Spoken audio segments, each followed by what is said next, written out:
glad to have you join us on Nigeria Beyond 2023 chopping board today. Professor Pat Utomi, political economist and political strategist for the 2023 Labour Party Presidential Campaign Council. Thank you so much, sir, for joining us. It's a pleasure. I'm glad I could join you. Thank you. Also joining me virtually is Temitope Omosuyi, Investment Strategy Manager, Afrinvest Asset Management. Thank you, Temitope, for your time. My pleasure. All right, let's get down to it. Prof, the Labour Party has a plan, and that plan is to discard the minimum wage regime and replace it with a national hourly rate. This sounds interesting. How do you plan to get the buy-in of the National Assembly if it's not overambitious? Well, the way that you do such thing is through education of a strategy that you are pursuing to all of the critical stakeholders. Once you can do a good job of work, of educating the critical stakeholders, you will get their buy-in because obviously in their best interest, and they will support such a plan and collaborate and compete with you to ensure effective execution. Educated people would definitely agree to this. That's what you say, Prof. Now, Temitope, let's look at this. Is this workable? Can we achieve this bearing in mind the variables, the factors that are involved, especially looking at the reality on ground?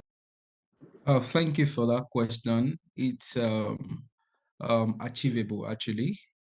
And because it's all about letting the stakeholder understand the importance of this strategy, because the strategy is to make Nigerians more productive. We want to get more value for labor. We want to discard times where you just have to work for certain wage, and your productivity does not commensurate with the time committed. So with this strategy, I think yes, it's going to be workable. And I think the most important thing, like Prof has mentioned, even though we cannot deny the fact that there will be setbacks, but once there's commitment to achieving this, once there's commitment and clear plan on how to achieve it, and one has to also be consistent. Definitely, the resilience of the leadership goes a long way, because, and I think in addition to what we have discussed, we also have to sell it to people, so that as the leaders are talking about it, that this is workable, and people will also provide support that this is actually what they want. As a matter of fact, we know that education goes a long way. Why education is very important is that before a leader says something, followers already know the end from the beginning. Because sometimes, leaders want to achieve certain things, but because because people cannot really comprehend it, they think, they look at the short-term impacts, which are some policies, short-term impacts are usually painful. But if, everybody is educated, the stakeholder covers all areas from the people to even legislator and every entity that is to be involved. Once they are brought together and they are educated, I think is achievable actually, and it's better we do that now. That it is very critical. Like the next leadership has to do that. Talking about minimum wage. Lastly, it is very important to stress that what we get in Nigeria is ridiculously low compared to what is obtainable in comparable countries. So I think it is very urgent to talk about how to address how labor is compensated in Nigeria. Well, both of you seem to agree. If I might just, if you don't mind, if I just piggyback on the point he's trying to make. Look, economics is a science of incentives. Part of the reason output is so low in our country is that there are too few carrying so many in the workplace. There are people who just show up or don't even show up at all. And the few who work very hard are not compensated fairly for how hard they work.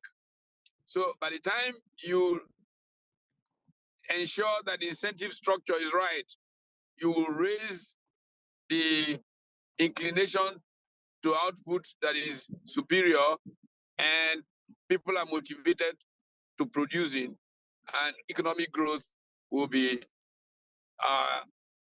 portion, if you will.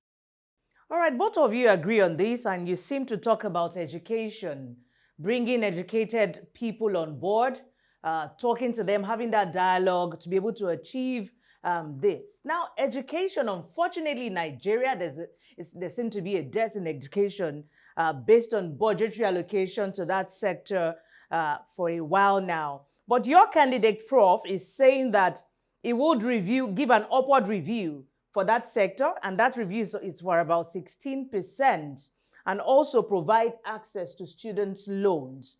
Please tell us more how you intend to implement this. Well, that is a very, very, very important subject matter, because as you know very well, two sectors are fundamental to progress. These two sectors are education and healthcare. The candidate, Peter Obi, has very frequently referred to a Nobel Prize winning economist from Princeton University, Angus Deaton, who wrote the book, The Great Escape, Health, Wealth, and the Origins of Inequality. And this book essentially sets the stage to understand what separates countries that are economically progressive from those that are laggards. Central to it, education, healthcare.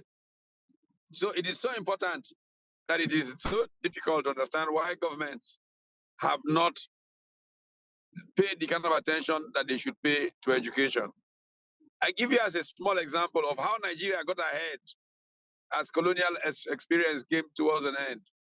The government of Western region committed itself to universal free basic primary education.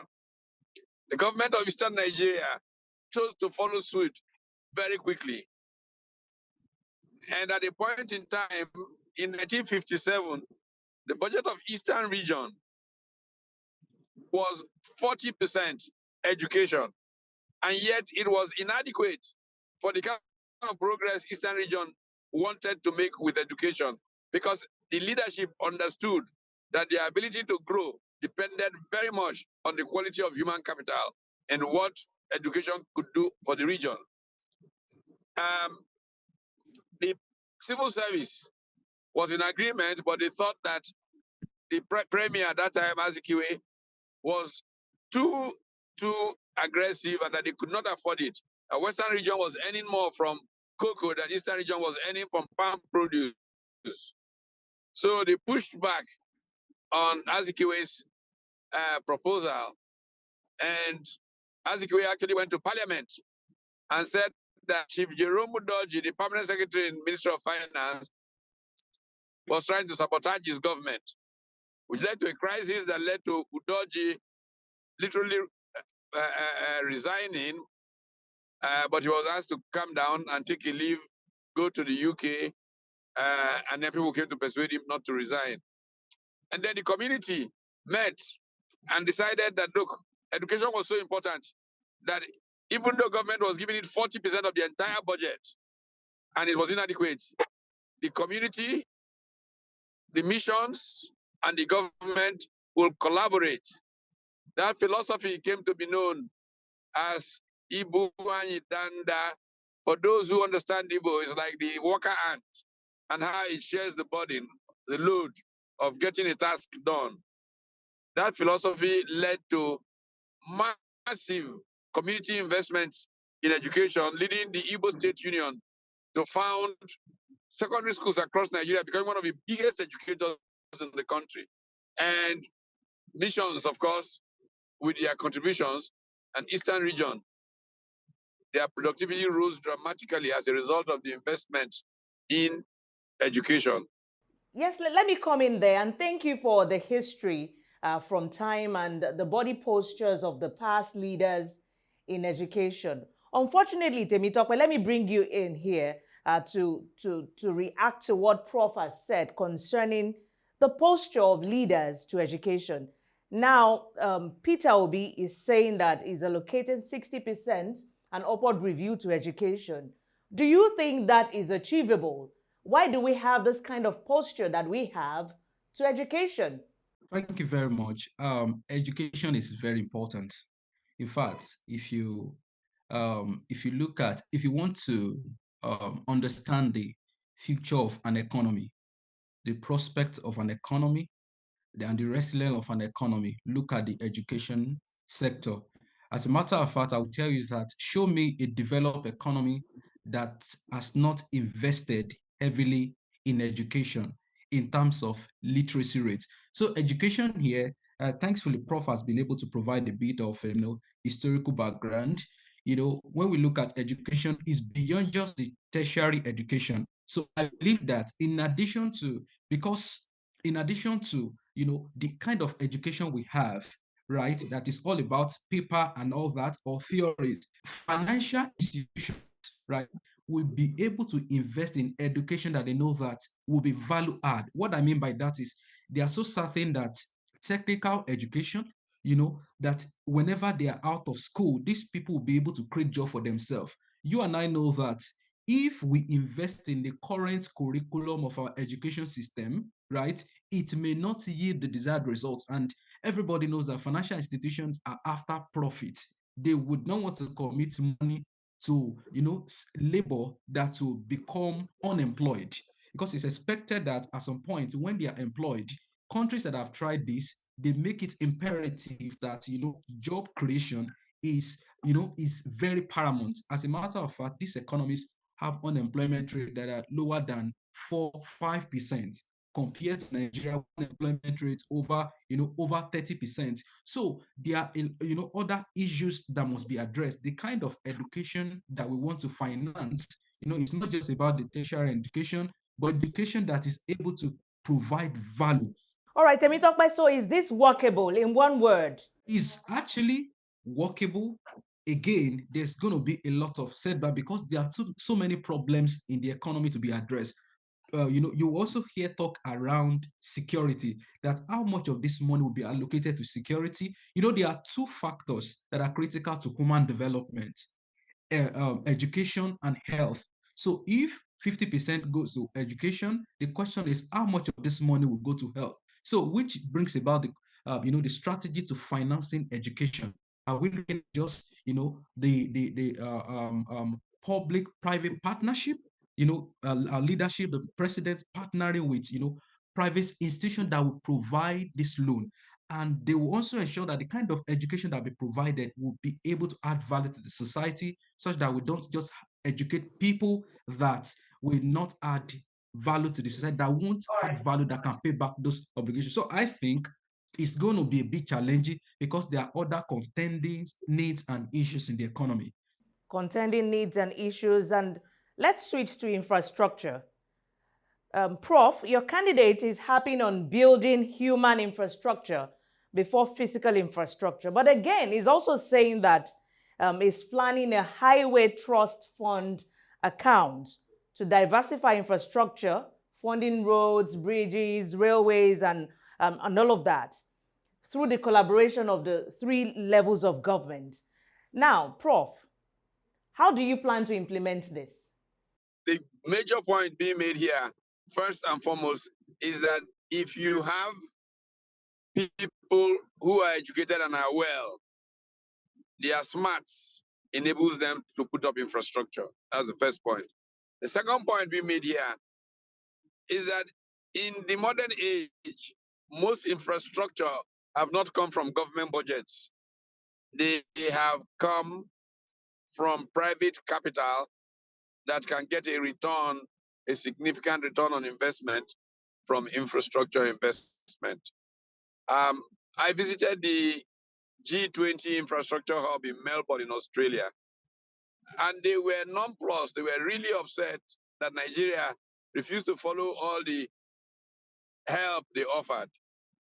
Most infrastructure in countries today are provided by private capital.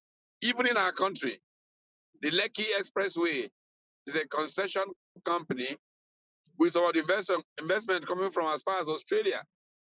Australians have become the biggest investors in infrastructure around the world because their banking industry actually developed in a direction of infrastructure finance. The Macquarie Bank, which I believe is invested in the Lekki Concession Company, is one bank that has shown such savvy. I was back in the US sometime last year, and the highway from Indianapolis, Indiana to my old place of residence, Bloomington, Indiana, is now owned by an Australian company. So massive infrastructure can go forward without the government budget being the source of it. Yes, you have said it that private sector intervention when it comes to infrastructure is what is key. Now, Temitope, let me ask you, do you support what Prof has said? Some people would say that the terrain is different. You talked about the Lekki concession. Now we know that when there are social unrests and all of that, there's some sort of controversy around those investments. Talk about, do you support what Prof has said in that regard? Well, I totally agree with Prof on the financing strategy, because government is extremely limited in terms of capacity to handle essential infrastructure to drive sustainable economic growth and the desired development. So, for instance, globally, there's enough, excess liquidity. As a matter of fact, there's what we call dry powder of over $2 trillion, globally, that is just sitting in cash by, investors that are waiting to spot viable opportunities to put this money. So yes, that is the way out, because if you look at government budgets and the trend is not changing anytime soon, even when the next administration comes in, they still have to struggle with some issues. So private sector involvement, foreign investors, all of those are critical to revamping Nigeria infrastructure. However, we just have to continue to, I think what is even very important to the next leader is to ensure that challenges to FDI, challenges to patient capital must be addressed. And one of which is what you touched on, security. I cannot afford to support real system that in the next 1 month or so, it will be destroyed, or or you see insurgents and all that will have to create fear so that people will not use this infrastructure. So we have to address that. In addition to that, a number of other factors, our legal system. What if there's an issue between the financier and the government?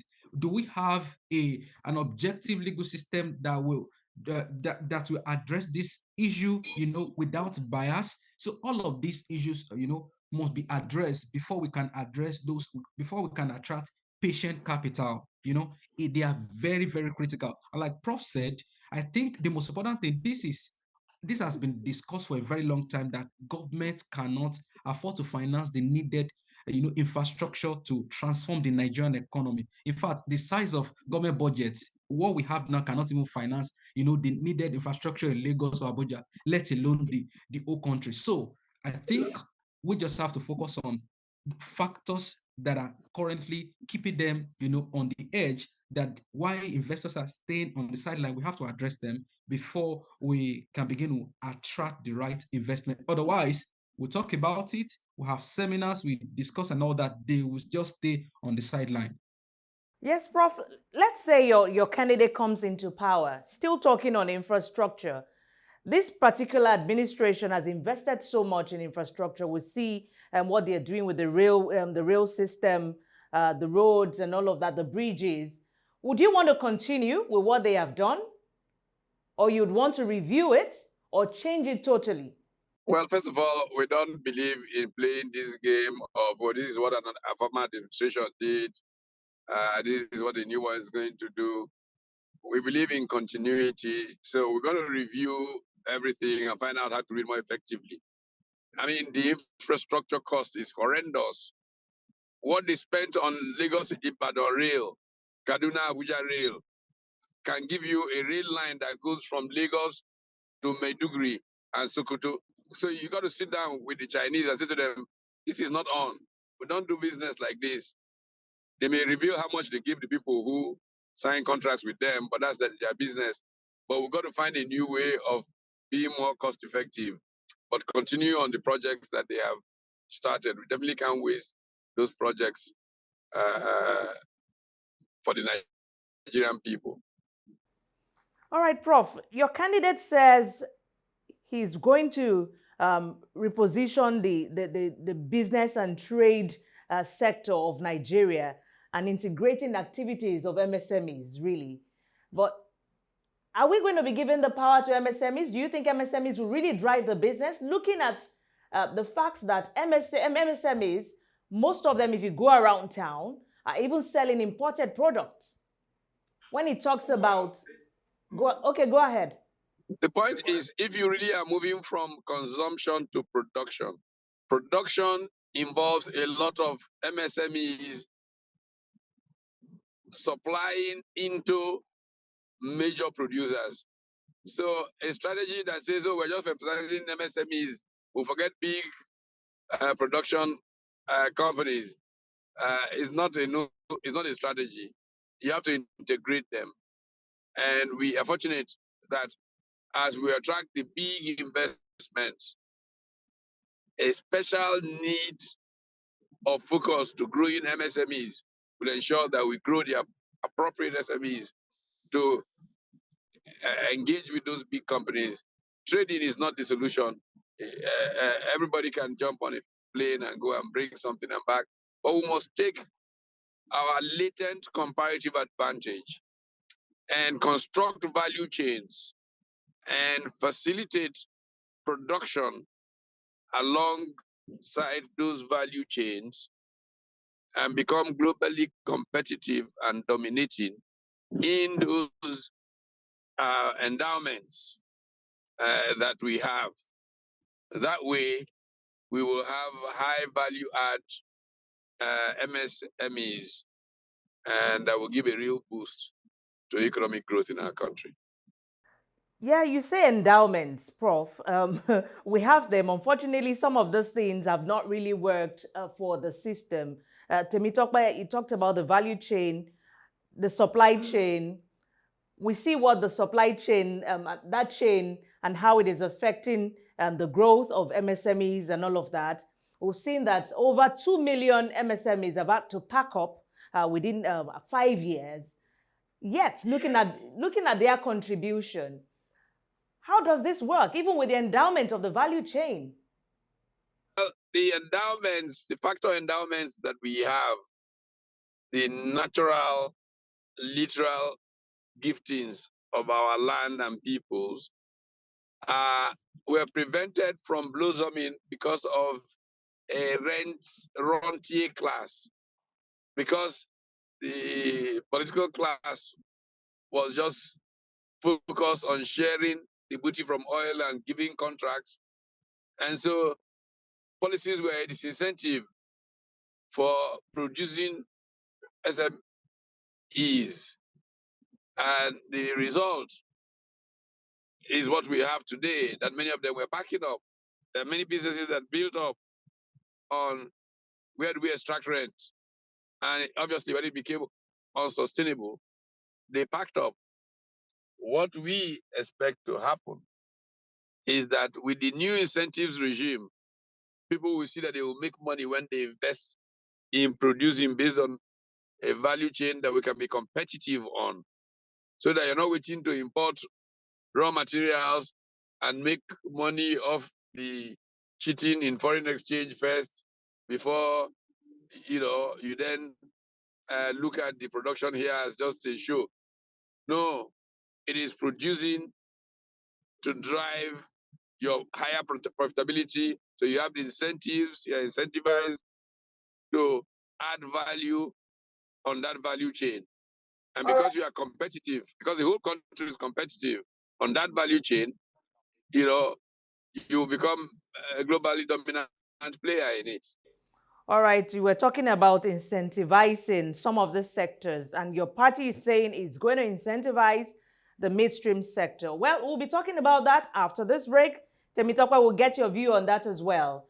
Do stay with us. You're watching Nigeria Beyond 2023.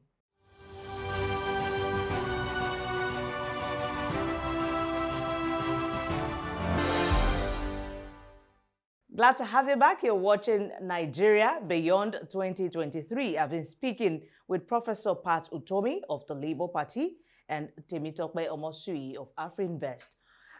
Just before we go to the issue of incentivizing investment in the midstream oil sector, Prof, let's settle down, or let's settle this plan on business and trade. Your party recognizes the high logistics costs at the ports, at our borders and the roads, and this makes Nigeria uncompetitive, as you have said. I know your candidates says we need to double down on the insensible way of spending. Now, will you build on the ease of doing business reforms of this administration, or would you want to launch a new business reforms? I know you said it earlier that yes, you might want to review some of those things because you believe in continuity. So let's hear from you on this. Well, clearly, the ease of doing business indicators are not a Nigerian thing. They were not invented by my friend, Professor Yemisi Lanre-Idowu. Ease of doing business is a global best practice phenomenon. The World Bank pushes it. Several other agencies facilitating international trade. The Davos initiative, which just ended, all of those focus very much on the ease of doing business. So there isn't any reason why anybody of any decent sensibilities would want to reinvent it or do anything. The ease of doing business factors are the same anytime, anywhere, any day. So there's no question that would like to progress from where they are forward. My problem with what has happened is that they have not moved as fast as we had hoped we could achieve in that direction, because there were too many weak institutions in Nigeria. One of the biggest risks of doing business in Nigeria is regulatory risk. It's a higher risk, in fact, than market risk. We have had a central bank that has confused its role between taming inflation and essentially monetary policy with running the economy and making fiscal policy. I understand, because many of them who have operated in that environment are friends of mine, that the argument is that nobody was running fiscal policy on the fiscal side, that the Ministry of Finance was asleep on the steering, so they had no choice but to begin to invade the territory of Ministry of Finance and so on and so forth. We obviously are going to try and modulate those things, encourage engaged civil society to strengthen our institutions, and with strengthened institutions, it will be easier to drive up ease of doing business conditions. Where you have weak institutions, what tends to happen, and you can go back to at least two of my books, Managing Uncertainty, Competition and Strategy in Emerging Economies, and Why Nations Are Poor, to properly look at those factors and why people are reluctant to invest in Nigeria. I think it was May 28, I believe, 2019 article in Forbes magazine that had the title, Nigeria, Africa's Money-Losing Machine. That article dealt with these issues. We are going to ensure that we put square pegs in square holes, and that we put round pegs in round holes. We are going to ensure meritocracy over mediocrity. In that sense, therefore, we will have an environment that is appealing to investors, local and foreign. The reason that candidate P2B and I travel around the world quite a bit to meet diaspora is that they are a great part of that bridge. to encourage their investments, just like happened with India, where non-resident Indian investments surged at the time that Manmohan Singh began to reform policies in India after India's trade was down to less than 3 weeks' money in their foreign reserves. All right, Prof. You can turn things around, and you say that you're not happy with the way things are moving when it comes to ease of doing business. And you said you would modulate those factors when your candidate comes in. You would engage the civil society. Now, Temitope, is it by engaging the civil society that ease of doing business would work? Lagos State, for example, is a commercial nerve center of the country and is been ranked as one of the worst places to do business. So is it about talking with the engaging the civil society, I mean, that would make this work? By the way, Right. maybe I should explain to you what civil society means. Institutions are not decreed. Institutions evolve from interested parties' behavior. And civil society here refers mainly to business associations and the like, and how they come to an understanding of what a level playing field is. Sorry, I just thought to put this in place because the best writing on that subject is offered by another Nobel Prize winning economist called Douglas North. And his 1990 book, Institutions, Institutional Change, and Economic Performance, will give you deep insights into the question you're trying to ask now. All right. I just wanted to get another perspective, and that was why I was asking Temitope, but it's okay, Prof. Go ahead, Temitope. All right, thank you for that question. Civil society, is key to improving Nigeria ease of doing business. You have different strata, you have different stakeholder, regulators must be involved, civil society, in fact, you have to, because, like Prof mentioned, it's very important to know that the factors or those indicators for ease of doing business is inclusive. It covers all challenges, I would say, to a large extent that affect doing business in any country. For instance, some of those factors include access to electricity, look at how the tax administration is, and you agree with me that one of the challenges in Nigeria is the multiplicity of taxes, why some people are not even taxed at all. So, and in terms of odd tax as well, we also have non-state tax actors that collect money from people and does not get to the government. So all of these are, some total of what, or they are just part of what is of doing business is talking about. So civil society is critical because you have to communicate to people, trade union, trade union associations to know that, yes, this is what we are trying to address. And they should also communicate their plight, because so that regulators are not working in vacuum. Sometimes we come up with rules, regulations that are not in tandem with civil society.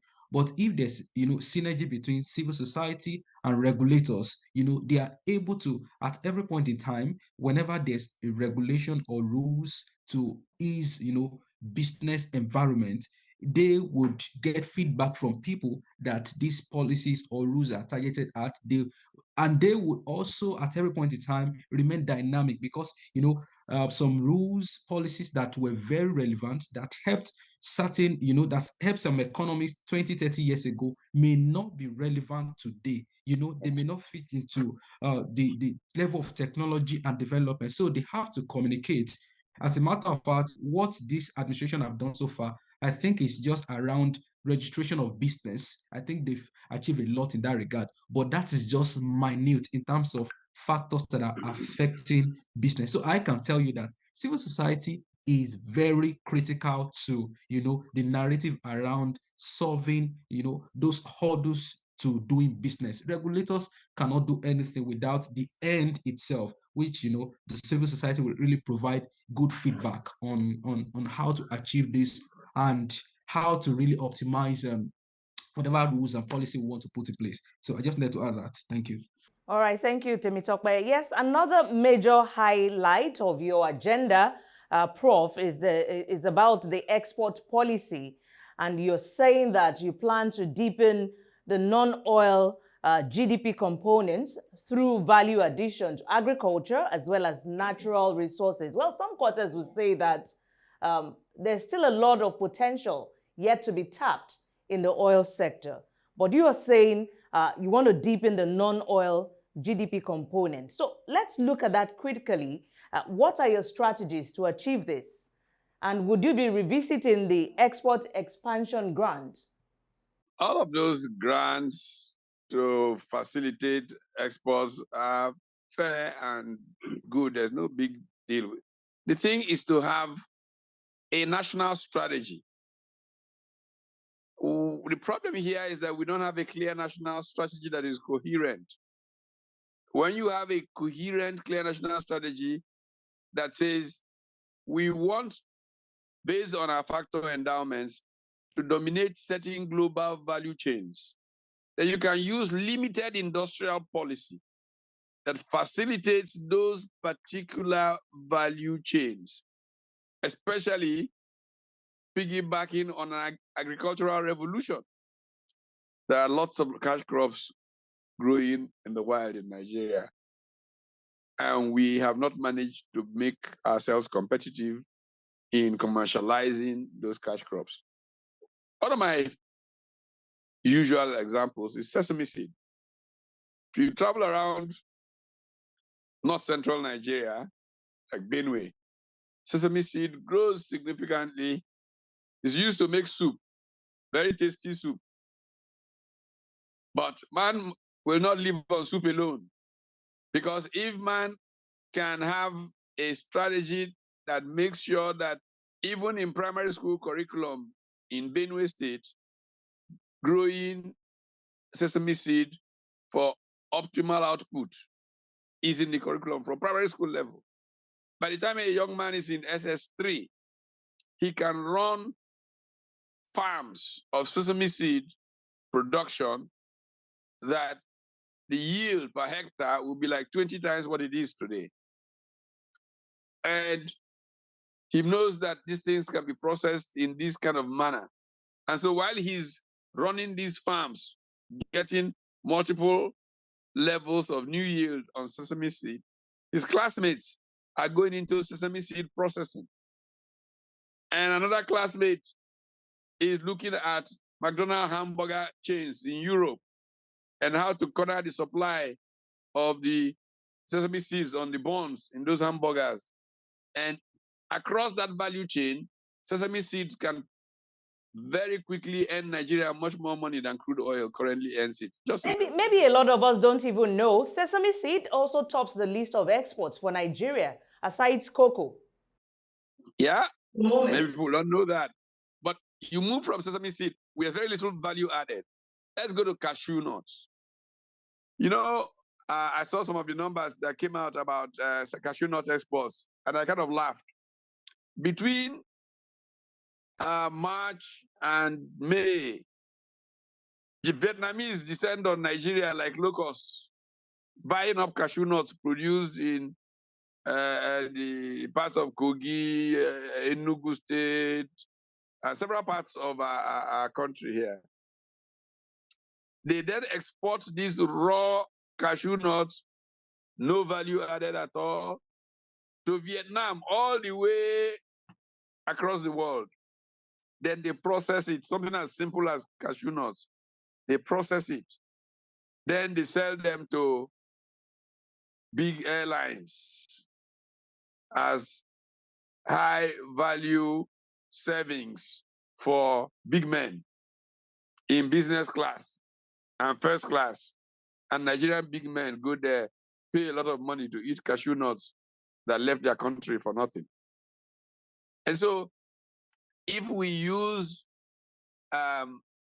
those factor endowments to have limited industrial policy that allows a sector to become rapidly competitive in the global arena, we will do a lot to boost our exports and not just be stuck with oil. I'm not saying people should forget oil because we're going to be diversifying the base of our economy. Surely we are in an energy transition season. Crude oil as a source of fossil fuels for motor cars, time is very limited. But we can process crude oil to get derivatives that will add a lot more value to our economy. We also recognize that gas and even more importantly, hydrogen, which we can derive from those value chains, has a higher yield in value than crude oil. All right, let me get the perspective of an investment strategist, Temitope. We should move beyond just exporting our raw. As Prof said, we need to refine these products to better place us as competitors on the global stage. Now, as a strategist, would you agree with some of the things he said, going by doing this, or what would you advise? Global competitiveness is very important, to position Nigeria agricultural sector in terms of the quality of what we export.